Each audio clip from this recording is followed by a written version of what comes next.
Okay, so when I was giving you guys my little tips and tricks for zippers last Thursday, I realized that when it came to the zipper thing, it probably was a little bit ambitious of me to assume how much you guys actually knew about installing zippers. I'm going to do a detailed zipper installation tutorial for invisible zippers. So this will probably be like a one-stop shop for all things invisible zippers. I am working on this pattern, 7602. I actually just posted a dress version of this, but I had enough scraps left over of this cute little rainbow seersucker. The timing is just right for the weather, so I decided I would make this. And this is a top with a zipper in the center back. So that's what I'm going to be installing today. That's what I'm going to be showing you. The order, like I would normally install the zipper first, but I wanted to be able to get the video up today, the same day I'm filming it. So we're skipping ahead to this part. But normally you would have most of your garment sewn together before you get here. I'm just going to show you this one center back seam and how to install the invisible zippers. So couple things about invisible zippers. One, there are a couple that I like to use. These are your standard invisible zippers that you can get at any craft store or online. They are great for any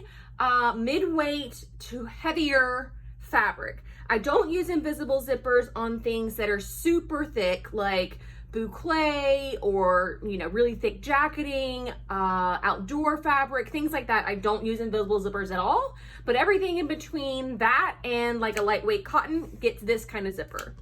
I am also obsessed with these sort of like mesh zipper tape zippers. They are YKK. I got mine at Silthread in New York City, but I've also seen them at places like Waywack. So I will leave a link in the description box. These have very, very lightweight, very pliable, very just meshy zipper tapes that make them ideal for your lightweight fabrics like rayon challis. I love to put these in rayon challis dresses. The last thing you want is to have a nice flowy dress, and then this, where the zipper is, it's like stiff and weird and uncomfortable. So this sort of mimics a little bit more what rayon is like, whereas this is more of just like a cotton or a poly or some kind of linen situation. Okay, so find the right zipper for your fabric is step number one. There's also different zipper lengths. So this top here, as you can see in the back, it dips down a lot as compared to this one. Also, this is a top and not a dress. So this zipper, they're only asking for a 14-inch zipper.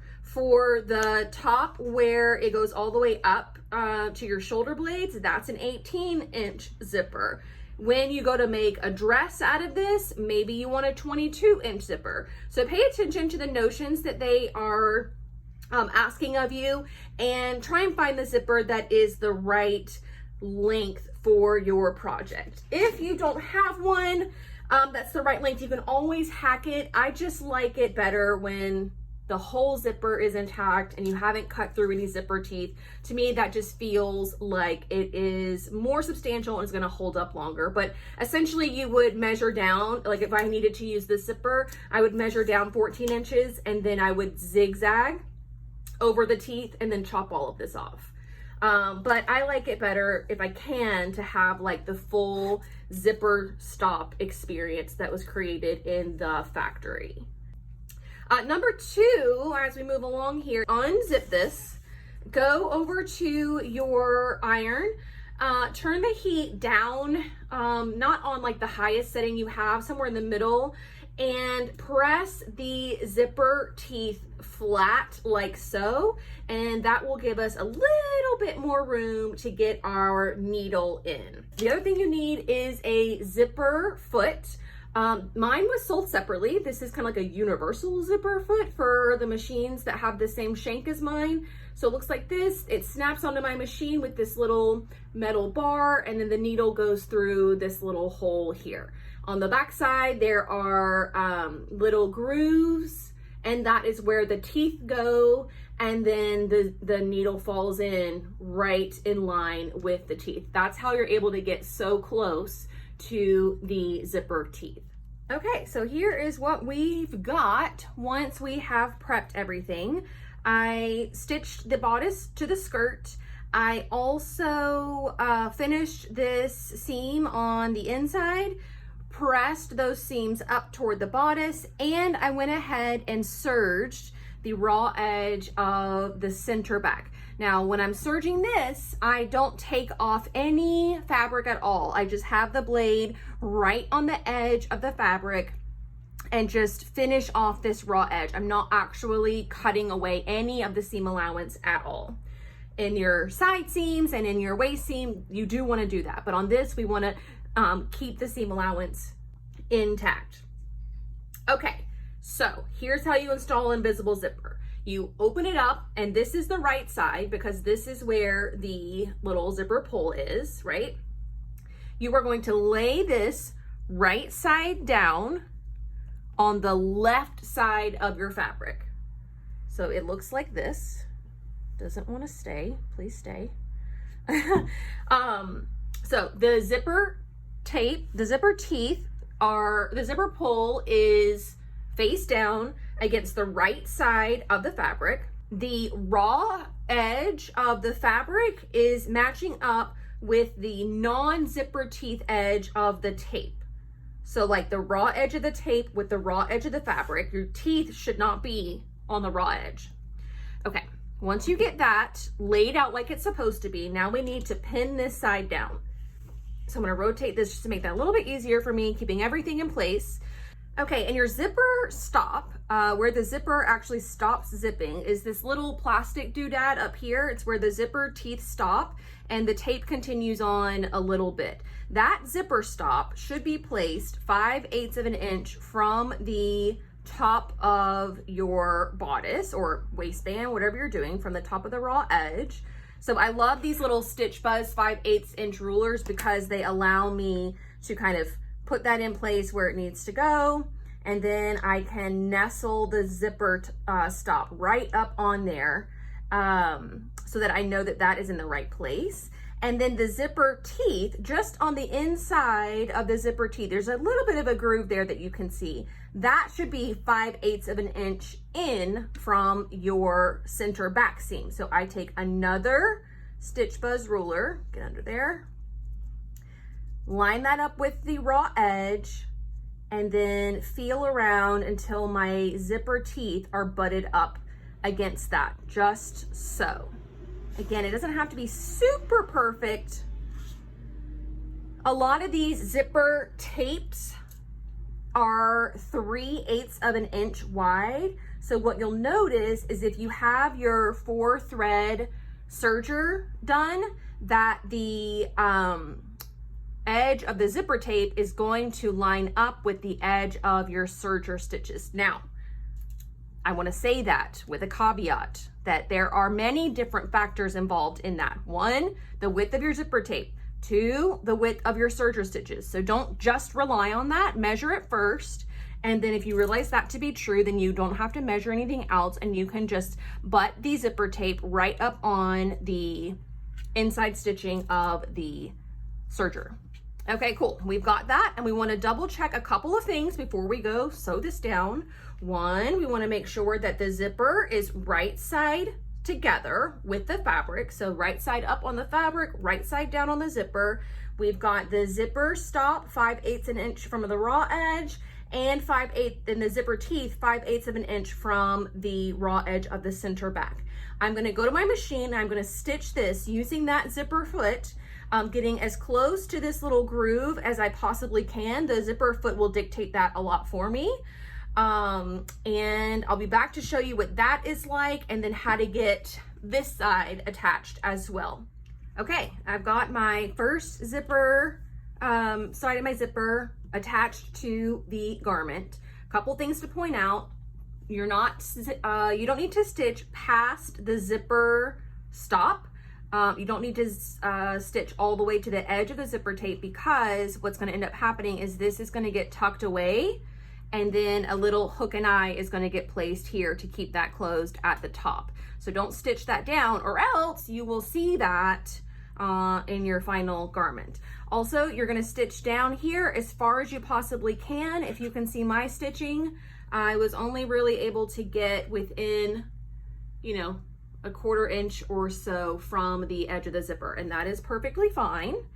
Perfectly fine. Okay, so now this is when all the magic starts happening. So I'm going to zip up my zipper just past my waist seam, and I can see that the waist seam is going across the zipper all along here.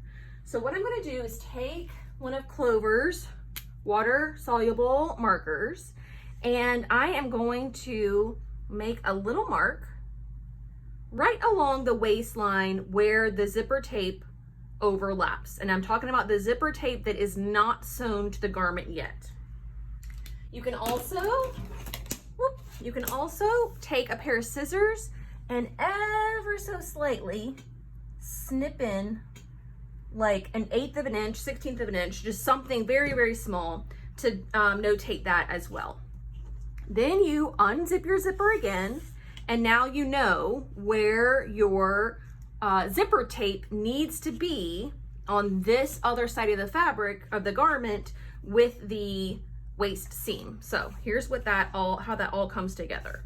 So right side's up on the fabric on the garment, and we've got our center back seams matched up. Center back, center back. So now we need to take the fusible web. I'm going to be using Clover's temporary adhesive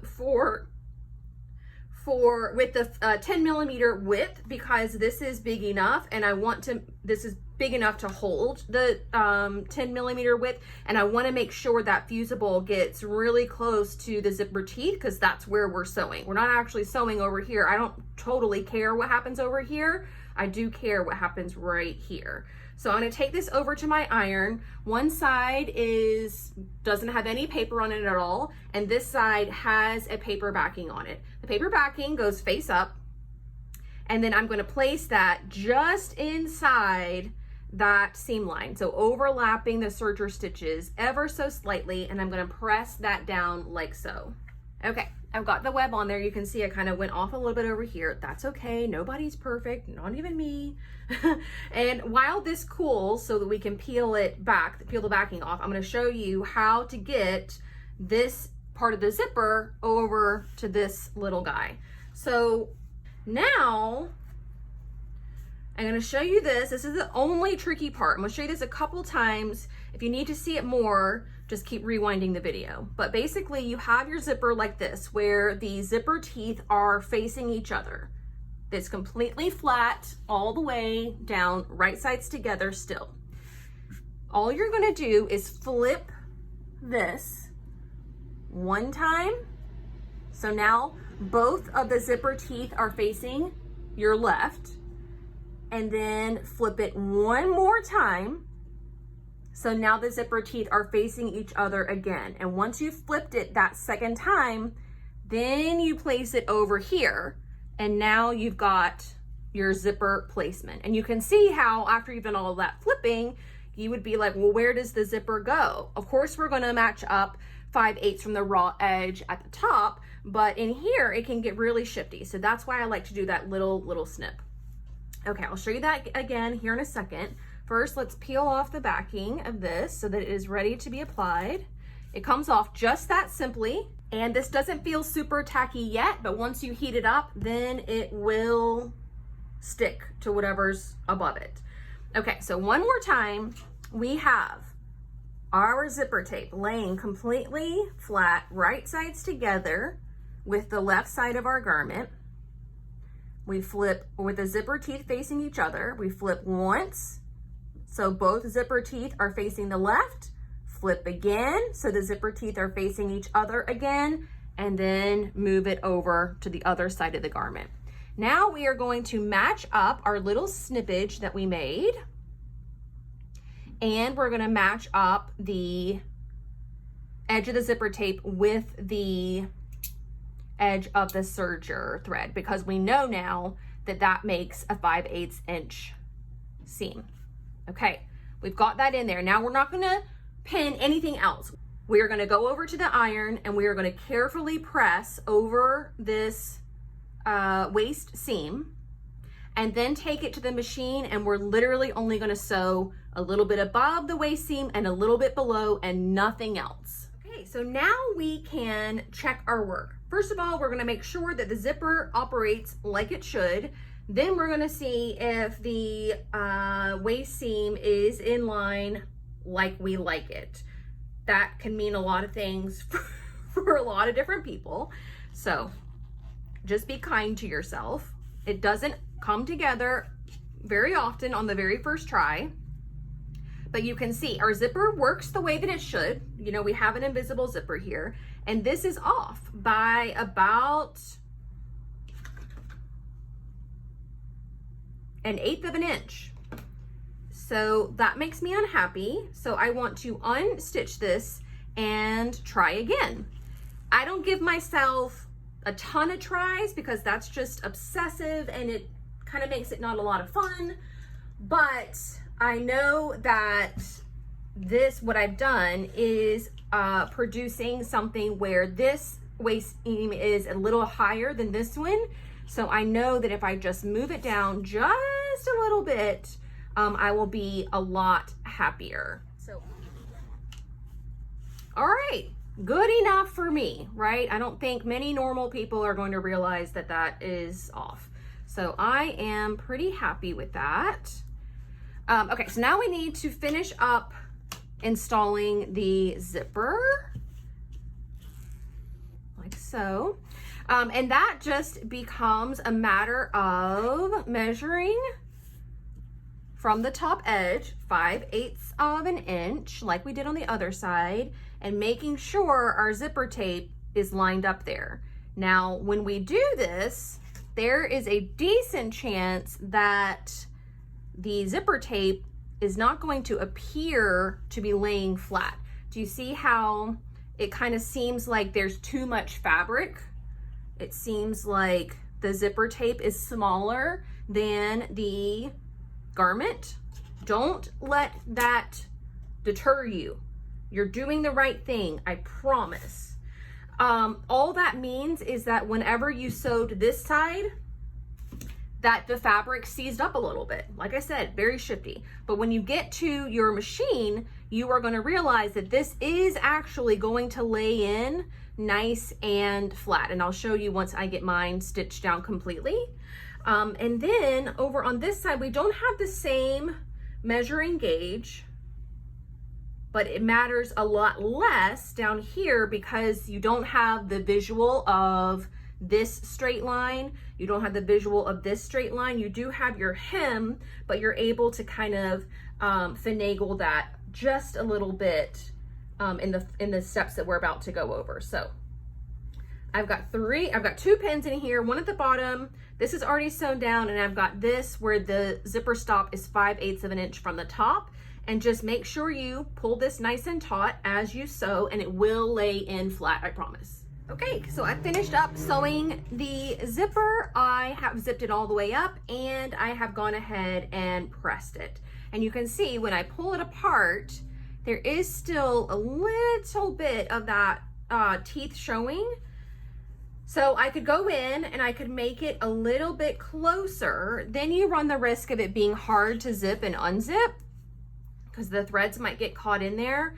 So sometimes what I'll do, if it's, you know, not a super tight fitted garment, is I'll just let the fabric lay right over that zipper, the zipper teeth, and then you can't, I mean, unless it's too small, you're not gonna be spreading it out like this. So I just let the fabric kind of lay over it, and that's how I'll end up pressing it. And then I have this super fun, cute little zipper pull that's gonna be poking out. Okay, but that's not it. That is not the end of zipper installation. We also need to handle what is going on down here. And I think this was the part that took me the longest to sort of get a handle on.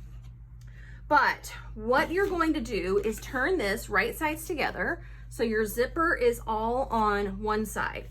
You're going to be using your regular zipper foot. This comes with your machine. It looks like this. and I'm gonna show you how we're gonna use it.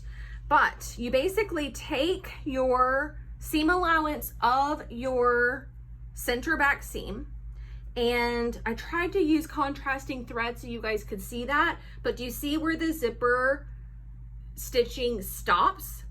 Basically, we are going to place our regular zipper foot in such a way so that our needle, gosh, this is kind of hard to show, so that our needle is hitting just on the outside of that stitching right in this little groove, while the groove of the zipper foot is gripping onto the zipper teeth that are in this little fold. Okay, so in order to get that and as accurate as possible, I like to fold this up and keep the raw edges super even, super tight, and then I'll put in a pin very, very close to the zipper teeth just to hold that all in place for me. Then I will go, like I said, to my machine. It goes in like this, and your needle is going to be pinging right to the outside of these stitches right here, and you're going to be stitching maybe 1/2 inch above where it ends to 1/2 inch below. And then from there, you switch to your regular zipper foot and you can stitch down the rest of your garment, whether this is a dress or whatever it is.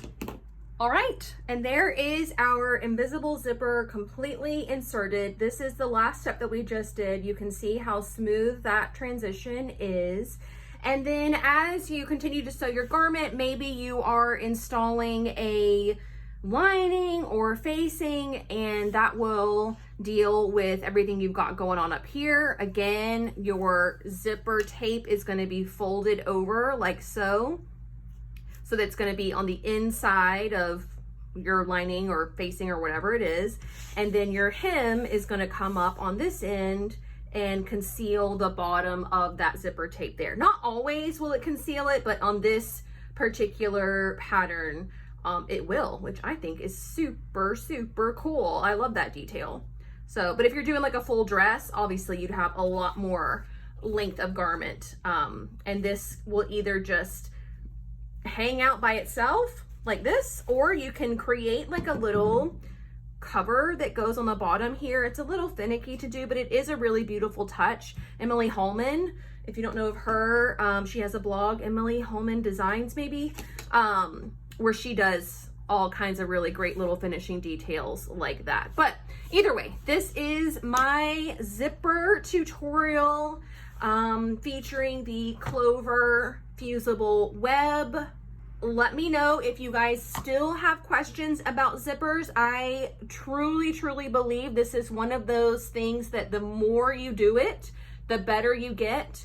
But do not be intimidated. You are better than any piece of plastic. I promise. I promise you that. So just hopefully this made you feel a little bit more confident getting going, trying it out. Do it on some scraps. You don't need a whole garment. Just take 2 strips of fabric and try it out. You can always rip the zipper out and reuse it for later. But I do believe once you're able to master invisible zippers, your garments look super, super elevated and beautifully finished. So bonus points there. But that is going to do it for me today. Thank you all so much for watching. I will see you very soon. Bye.